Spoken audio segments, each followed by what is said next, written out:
मेरे पिताजी ने मुझ पर पाबंदी लगा दी थी स्टेजों पर जाने। कॉलेज की स्टेजों पर नहीं जाना, टाइम बर्बाद होता है, पढ़ाई करो, बाद में देखेंगे। तो मैं चोरी चोरी जाने लगा, जीत लेता था ट्रॉफी।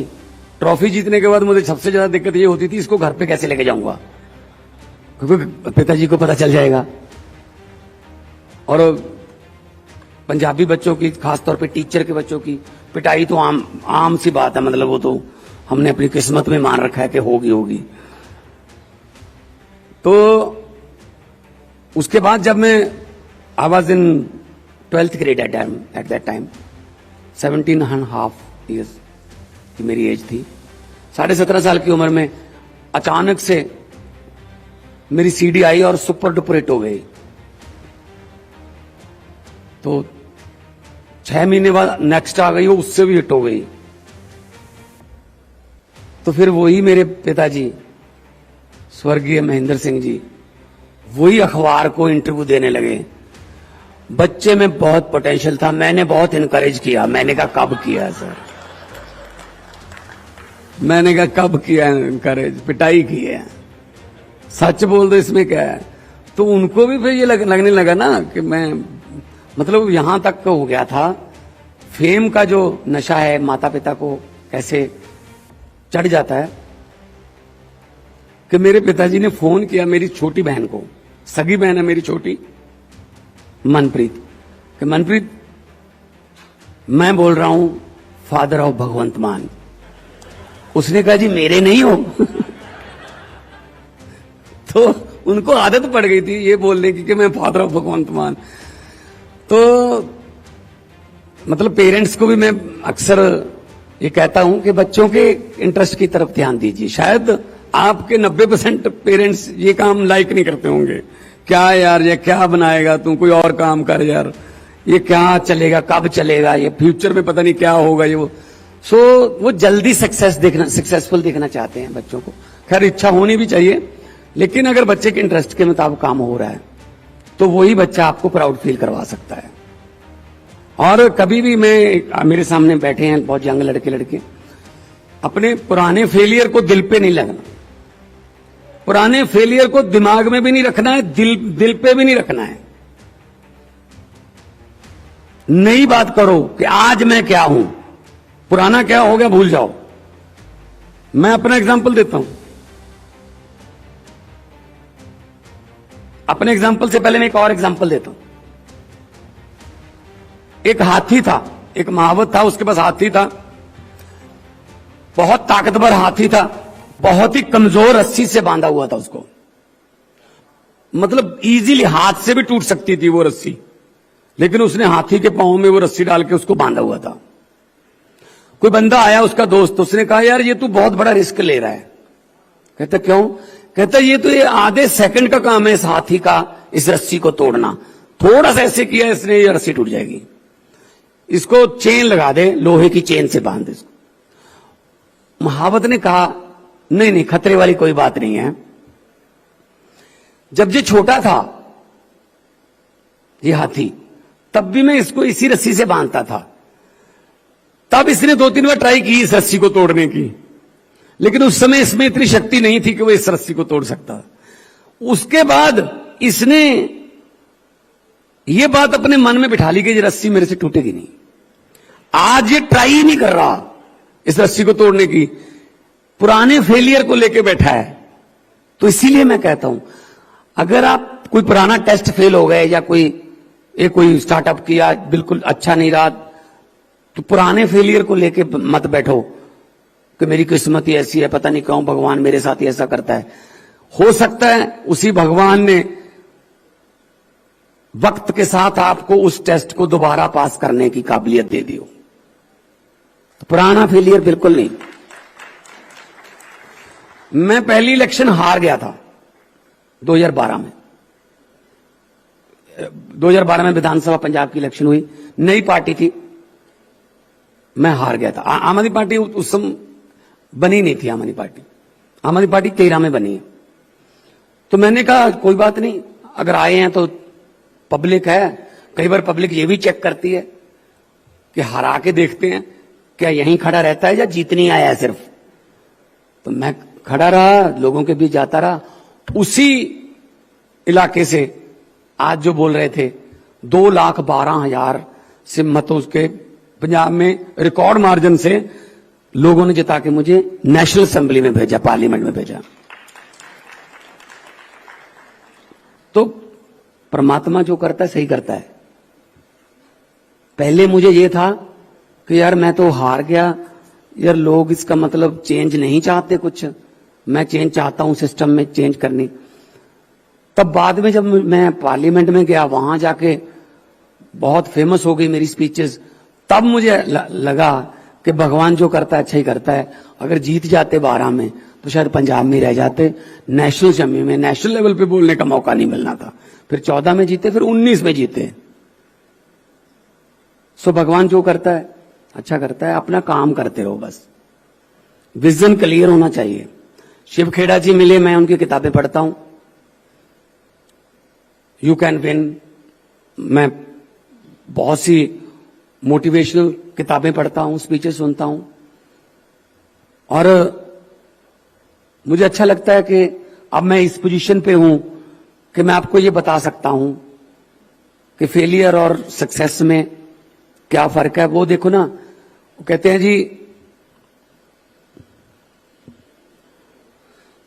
जिस बंदे ने कोई गलती नहीं की, इसका मतलब फिर उसने काम भी नहीं किया। गलतियां काम के दौरान होती हैं, आगे बढ़ो, गलतियों से सीखो। हां, वही गलती दोबारा करोगे फिर बेवकूफी है, इसका मतलब सीखा नहीं है कुछ आपने। और अपनी अहमियत जरूर बना के रखो कि मैं हूं इस ऑफिस में, मैं हूं इस बिजनेस में, मेरा भी एक रुतबा है, मेरी अहमियत है, वो बना के रखनी है। मन्या कि 1 रुपया ਲੱਖ ਦੇ ਬਰਾਬਰ नहीं बहता, मन्या कि 1 रुपया ਲੱਖ ਦੇ बराबर नहीं बहता। पर जरा सोचो, जे ਲੱਖ चो 1 रुपया कट दी, वो भी ਲੱਖ नहीं रहिंदा, वो 99,999 बन जाता है, लाख तो नहीं है ना। सो 1 रुपए की भी अहमियत है।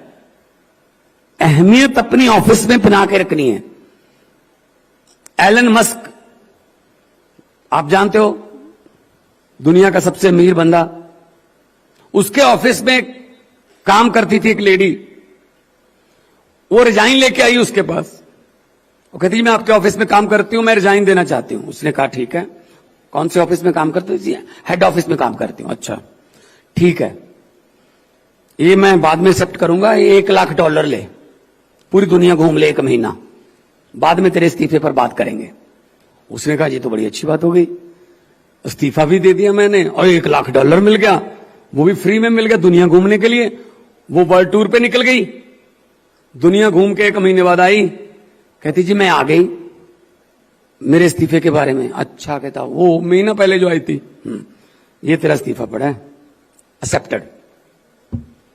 उसने कहा अगर स्वीकार ही करना था इस्तीफा, पहले दिन ही कर लेते, इतना मुझे $1 लाख दे के पूरी दुनिया घुमाने की क्या जरूरत थी? तो एलन मस्क ने कहा जिस दिन पहले दिन इस्तीफा देने आई थी, मुझे पता नहीं था दफ्तर में तेरी क्या अहमियत है, ऑफिस में तेरा क्या स्थान है। अगर 2-3 दिन बाद ऑफिस में कुछ हलचल होती कि ये काम रुक गया, वो आ नहीं रही 3 दिन से, सारी फाइलें पड़ी हैं, तब मैं तुझे चौथे दिन ही बुला लेता। लेकिन 1 महीना किसी ने कुछ कहा ही नहीं, इसका मतलब तेरे बिना चल सकता है दफ्तर, चलो जाओ शाबाश। मतलब इसका क्या है कि आप जिस मर्जी ऑफिस में बैठो, जिस मर्जी कुर्सी पे बैठो, लेकिन अपनी अहमियत बनाओ कि मेरे बिना ऑफिस चल नहीं सकता अगर मैं 2 दिन ना आऊं। ये आपके हाथ में है कि आप उसको कैसे लेते हो। तो पंजाब सरकार की तरफ से न्यू आइडियाज को पिक किया जा रहा है, और new ideas, out of the box ideas अभी पंजाब सरकार में हमने एक लागू किया, जो आपने नहीं सोचा होगा वो, लेकिन वो बाद में बहुत अप्रिशिएट हुआ। हमने क्या किया, 1 अप्रैल से 31 जुलाई तक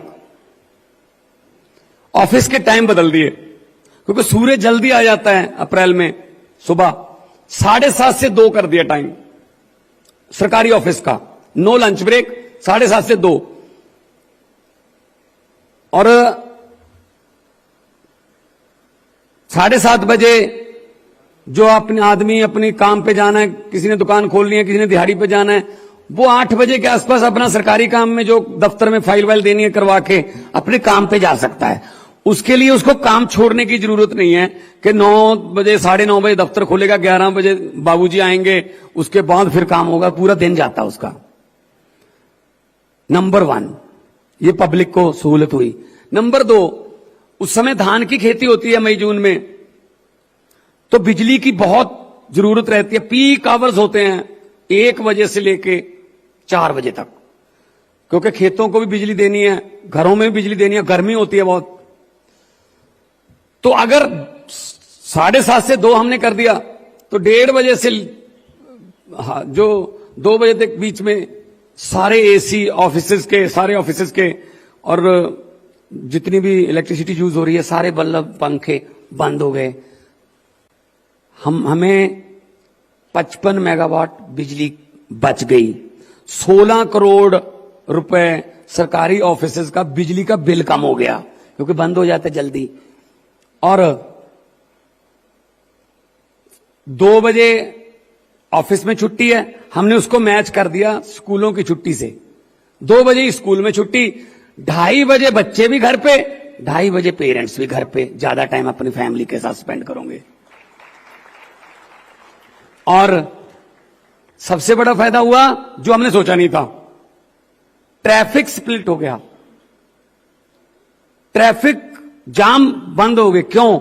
ये जो जीरकपुर से आते हैं, आप एयरपोर्ट रोड पे आते हो इधर जाने के लिए, अपने कामों पे जाने के लिए, जो 35 मिनट का ड्राइव था वो 5-7 मिनट का रह गया, क्योंकि कितनी गाड़ियां तो सुबह 7 बजे निकल गई।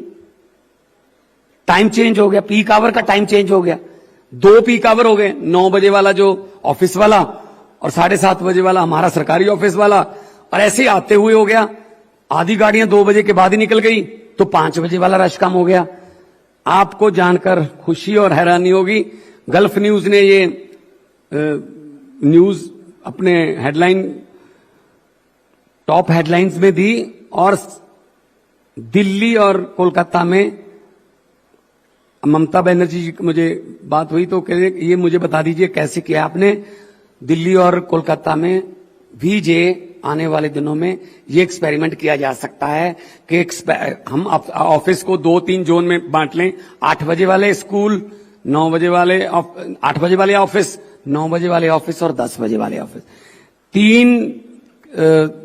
3 भागों में हमारा ट्रैफिक बांटा जाएगा। 33% तो ट्रैफिक नहीं होगा। आते हुए भी यही रहेगा। छुट्टी वो जो 8 बजे वाला वो 3 बजे, जो 9 बजे वाला है वो 10 बजे, जो 10 बजे वाला 5 बजे, तो फिर ट्रैफिक कम हो जाएगी इससे। कुछ आइडियाज नए जो हैं, मैं भी स्टार्टअप ही कर रहा हूं वैसे, तो अच्छा रहा, कामयाब रहा ये।